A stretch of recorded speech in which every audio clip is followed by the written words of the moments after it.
Chapter 8, After the Flood. This chapter is based on Genesis 7, verse 20, through chapter 9, verse 17. The waters rose 15 cubits above the highest mountains. It often seemed to the family within the ark that they must perish, as for 5 long months their boat was tossed about, apparently at the mercy of wind and wave. It was a trying ordeal, but Noah's faith did not waver, for he had the assurance that the divine hand was upon the helm. As the waters began to subside, the Lord caused the ark to drift into a spot protected by a group of mountains that had been preserved by his power. These mountains were but a little distance apart, and the ark moved about in this quiet haven, and was no longer driven upon the boundless ocean. This gave great relief to the weary, tempest-tossed voyagers. Noah and his family anxiously waited for the decrease of the waters, for they longed to go forth again upon the earth. 40 days after the tops of the mountains became visible, they sent out a raven, a bird of quick scent, to discover whether the earth had become dry. This bird, finding nothing but water, continued to fly to and from the ark. 7 days later a dove was sent forth, which, finding no footing, returned to the ark. Noah waited 7 days longer, and again sent forth the dove. When she returned at evening with an olive leaf in her mouth, there was great rejoicing. Later, Noah removed the covering of the ark, and looked, and behold, the face of the ground was dry. Still he waited patiently within the ark. As he had entered at God's command, he waited for special directions to depart. At last an angel descended from heaven, opened the massive door, and bade the patriarch and his household go forth upon the earth, and take with them every living thing. In the joy of their release, Noah did not forget him by whose gracious care they had been preserved.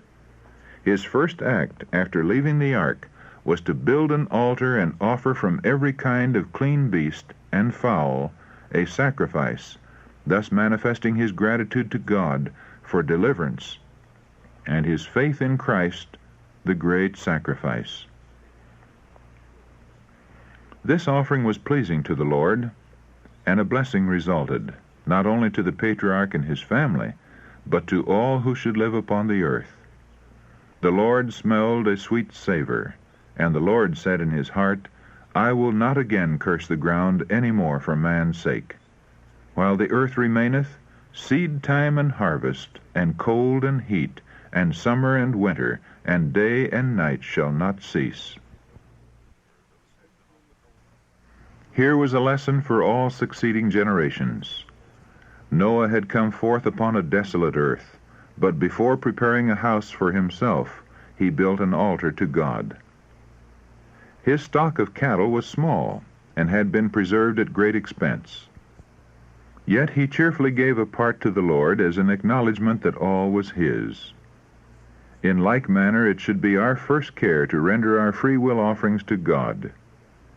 Every manifestation of his mercy and love toward us should be gratefully acknowledged, both by acts of devotion and by gifts to his cause. Lest the gathering clouds and falling rain should fill men with constant terror, from fear of another flood, the Lord encouraged the family of Noah by a promise. I will establish my covenant with you, neither shall there any more be a flood to destroy the earth. I do set my bow in the cloud, and it shall be for a token of a covenant between me and the earth. It shall come to pass, when I bring a cloud over the earth, that the bow shall be seen in the cloud. And I will look upon it, that I may remember the everlasting covenant between God and every living creature. How great the condescension of God and his compassion for his erring creatures in thus placing the beautiful rainbow in the clouds, as a token of his covenant with men. The Lord declares that when he looks upon the bow, he will remember his covenant. This does not imply that he would ever forget, but he speaks to us in our own language, that we may better understand him. It was God's purpose that as the children of after generations should ask the meaning of the glorious arch, which spans the heavens. Their parents should repeat the story of the flood, and tell them that the Most High had bended the bow and placed it in the clouds as an assurance that the waters should never again overflow the earth. Thus, from generation to generation, it would testify of divine love to man, and would strengthen his confidence in God. In heaven, the semblance of a rainbow encircles the throne and overarches the head of Christ. The prophet says, "As the appearance of the bow that is in the cloud in the day of rain, so was the appearance of the brightness round about the throne. This was the appearance of the likeness of the glory of Jehovah." Ezekiel chapter 1, verse 28. The Revelator declares, "Behold, a throne was set in heaven, and one sat on the throne. There was a rainbow round about the throne, in sight like unto an emerald." Revelation chapter 4, verses 2 and 3. When man by his great wickedness invites the divine judgments, the Savior, interceding with the Father in his behalf, points to the bow in the clouds, to the rainbow around the throne and above his own head, as a token of the mercy of God toward the repentant sinner. With the assurance given to Noah concerning the flood, God himself has linked one of the most precious promises of his grace. "As I have sworn that the waters of Noah should no more go over the earth, so have I sworn that I would not be wroth with thee, nor rebuke thee.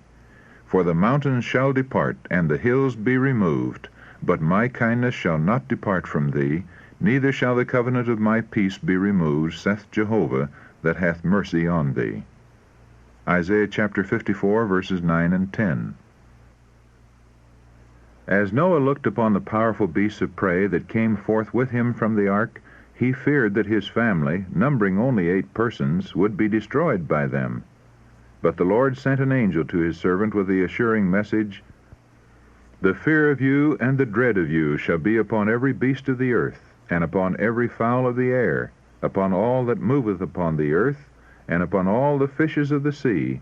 Into your hand are they delivered. Every moving thing that liveth shall be meat for you. Even as the green herb have I given you all things." Before this time, God had given man no permission to eat animal food. He intended that the race should subsist wholly upon the productions of the earth.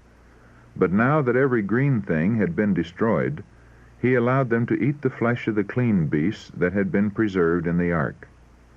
The entire surface of the earth was changed at the flood. A third dreadful curse rested upon it in consequence of sin. As the water began to subside, the hills and mountains were surrounded by a vast, turbid sea. Everywhere were strewn the dead bodies of men and beasts. The Lord would not permit these to remain to decompose and pollute the air. Therefore, he made of the earth a vast burial ground.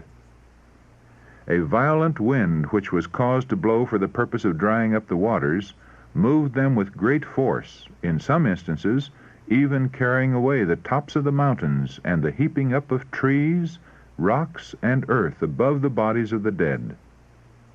By the same means the silver and gold, the choice wood and precious stones which had enriched and adorned the world before the flood, and which the inhabitants had idolized, were concealed from the sight and search of men. The violent action of the waters piling earth and rocks upon these treasures, and in some cases even forming mountains above them. God saw that the more he enriched and prospered sinful men, the more they would corrupt their ways before him. The treasures that should have led them to glorify the bountiful giver had been worshipped, while God had been dishonored and despised. The earth presented an appearance of confusion and desolation impossible to describe. The mountains, once so beautiful in their perfect symmetry, had become broken and irregular. Stones, ledges, and ragged rocks were now scattered upon the surface of the earth. In many places hills and mountains had disappeared, leaving no trace where they once stood. And plains had given place to mountain ranges. These changes were more marked in some places than in others. Where once had been earth's richest treasures of gold, silver, and precious stones, were seen the heaviest marks of the curse. And upon countries that were not inhabited, and those where there had been the least crime, the curse rested more lightly. At this time immense forests were buried. These have since been changed to coal, forming the extensive coal beds that now exist, and also yielding large quantities of oil. The coal and oil frequently ignite and burn beneath the surface of the earth. Thus rocks are heated, limestone is burned, and iron ore melted. The action of the water upon the lime adds fury to the intense heat, and causes earthquakes, volcanoes, and fiery issues. As the fire and water come in contact with ledges of rock and ore, there are heavy explosions underground, which sound like muffled thunder. The air is hot and suffocating. Volcanic eruptions follow, and these often failing to give sufficient vent to the heated elements, the earth itself is convulsed. The ground heaves and swells like the waves of the sea. Great fissures appear, and sometimes cities, villages, and burning mountains are swallowed up.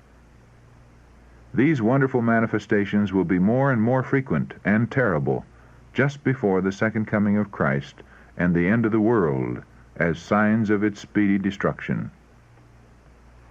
The depths of the earth are the Lord's arsenal, whence were drawn weapons to be employed in the destruction of the old world. Waters gushing from the earth united with the waters from heaven to accomplish the work of desolation. Since the flood, fire as well as water has been God's agent to destroy very wicked cities. These judgments are sent that those who lightly regard God's law and trample upon his authority may be led to tremble before his power and to confess his just sovereignty. As men have beheld burning mountains pouring forth fire and flames and torrents of melted ore, drying up rivers, overwhelming populous cities, and everywhere spreading ruin and desolation, the stoutest heart has been filled with terror, and infidels and blasphemers have been constrained to acknowledge the infinite power of God. Said the prophets of old, referring to scenes like these, "O that thou wouldest rend the heavens, that thou wouldest come down, that the mountains might flow down at thy presence, as when the melting fire burneth. The fire causeth the waters to boil, to make thy name known to thine adversaries, that the nations may tremble at thy presence. When thou didst terrible things which we looked not for, thou camest down, the mountains flowed down at thy presence." Isaiah chapter 64, verses 1 to 3. "The Lord hath his way in the whirlwind and in the storm, and the clouds are the dust of his feet. He rebuketh the sea, and maketh it dry, and drieth up all the rivers." Nahum chapter 1, verses 3 and 4. More terrible manifestations than the world has ever yet beheld will be witnessed at the second advent of Christ. The mountains quake at him, and the hills melt, and the earth is burned at his presence, yea, the world and all that dwell therein. Who can stand before his indignation? And who can abide in the fierceness of his anger? Nahum chapter 1, verses 5 and 6. "Bow thy heavens, O Lord, and come down. Touch the mountains, and they shall smoke. Cast forth lightning, and scatter them. Shoot out thine arrows, and destroy them." Psalm 144, verses 5 and 6. "I will show wonders in heaven above, and signs in the earth beneath, blood and fire and vapor of smoke."